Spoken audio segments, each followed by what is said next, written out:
हिंदुस्तान को आज़ाद हुए 78 साल पूरे हो चुके हैं, लेकिन क्या आपको मालूम है कि इन 78 सालों में हिंदुस्तान की संसद में कितनी मुस्लिम महिलाएं पहुंच सकी हैं? जवाब है सिर्फ 18। जी हाँ, पूरे देश की 7% आबादी होने के बावजूद आज तक सिर्फ 18 मुस्लिम महिलाओं को ही सांसद बनने का मौका मिल पाया है।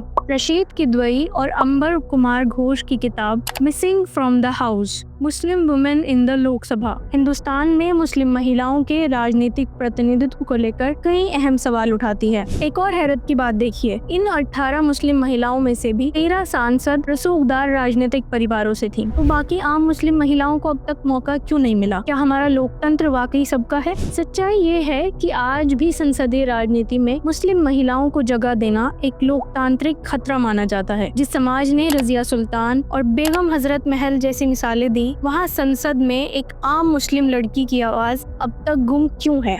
आज भी 543 सदस्यों के बीच लोकसभा में सिर्फ एक मुस्लिम महिला सांसद है, इकरा हसन। तो क्या ये सवाल नहीं उठाया जाना चाहिए कि लोकतंत्र में बराबरी का हक मुस्लिम महिलाओं को क्यों नहीं मिला?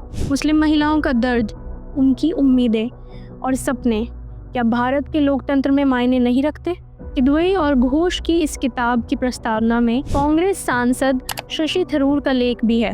वो कहते हैं, मुस्लिम महिलाओं की भागीदारी के बिना संसद अधूरी है। अब वक्त आ गया है जब हमारी बहनें, बेटियां फैसलों की मेज पर बैठे हैं। कुछ और तथ्य भी जान लीजिए। पहला, आज़ादी के बाद से अब तक गठित हुए 18 लोकसभाओं में से 5 में एक भी मुस्लिम महिला नहीं थी। दूसरा, दक्षिण भारत के राज्यों केरल, कर्नाटक, तमिलनाडु, आंध्र प्रदेश, तेलंगाना से अब तक एक भी मुस्लिम महिला सांसद नहीं चुनी गई है।